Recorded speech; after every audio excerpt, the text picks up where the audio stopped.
In the past hour, two sisters accused of defrauding Nigella Lawson and her ex-husband Charles Saatchi have been cleared of defrauding them of nearly £700,000. Elisabetta and Francesco Grillo, who worked as the couple's PAs, told the court that they'd been authorised to use their credit cards. They also claimed that Nigella Lawson regularly took drugs.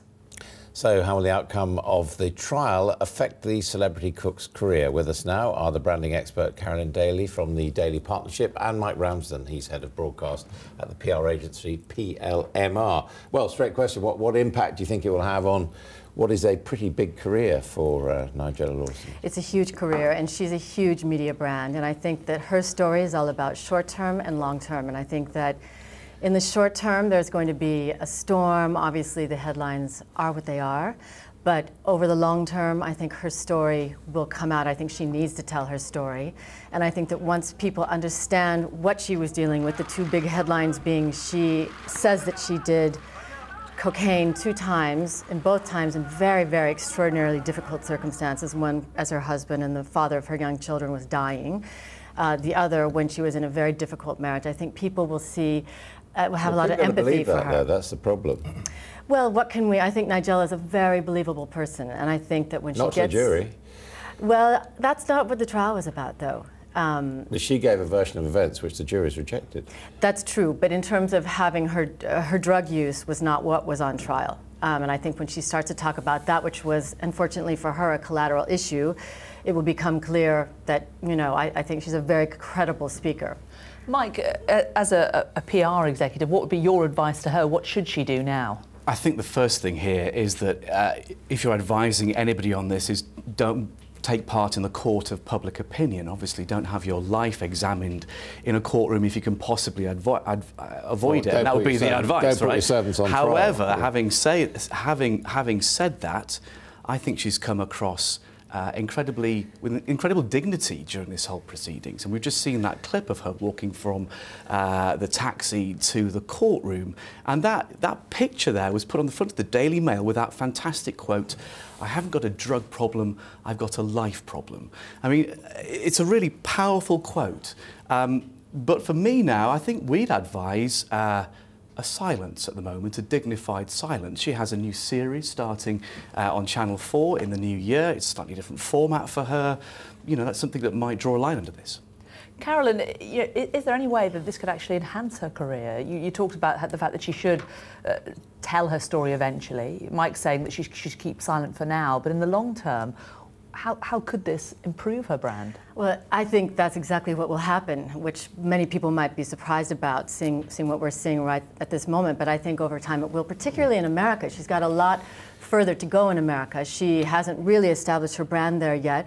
She has the show that we've just referred to on Channel 4 here is on ABC, one of the big U.S. networks.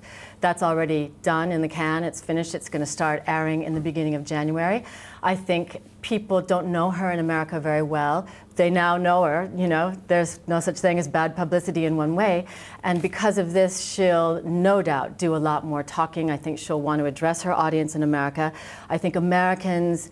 there's the joke about how Americans, when they hear an English accent, they put 10 points on the assumed IQ. On the other hand, there's a little bit of a feeling of reserve, maybe maybe elitism that might come across with Nigella. I think when they start to understand her as a person and see what she's dealt with, they'll have empathy with her. She's a working mother who's made all of this happen, and I think that her career and her brand will be strengthened. And let's be absolutely clear here, the days of if a celebrity, there are allegations that they've used drugs, the idea that ends their career, that's well and truly over here, isn't it? What about Charles Saatchi? I mean, he in a sense, had the marriage not broken down in the way that it did, this case probably wouldn't have happened. And where's he left at the end of this? Has he actually exacted revenge on his ex-wife? Let's face it, this is not good for his reputation, is it? I think you'd have something to say on that. Trashed, perhaps? I don't know. Right, and he's not, as Nigella herself is both herself and also a brand. Fortunately for him, he's not really a brand. Exactly. But he's published a number of books. He's got a gallery named after him. He's a public figure. True. But he doesn't rely on it like Nigella does, perhaps. As a standalone brand in itself, it's much more about his reputation. And unfortunately for him, I think it suffered a lot of damage. What is it about Nigella that appeals, that has this appeal, that she has a warmth and she's very female, very womanly, but she appeals to women in a way that a lot of other cooks and chefs don't. That's right, and I think that's why her brand will be strengthened even more, because that's her audience. And I think that women can all understand, once they hear the circumstances that she was facing, they'll all relate to it. And I think that the reason that women relate to her is she's very natural and she's very authentic. And she's fun, you know, She makes things, she's got an ironic twist and a fun twist. It's not a frumpy cooking show, and I think she makes things sophisticated and intelligent. Okay, well, we're going to have to leave it there. I know there's going to be debate around the nation about this one. I think that's absolute certainty. Absolutely, yeah, and undoubtedly be the front pages of all the papers tomorrow. Don't forget, you can always watch the paper review here on Sky News at 10:30 and 11:30 every evening. So the big news of the hour is, of course, that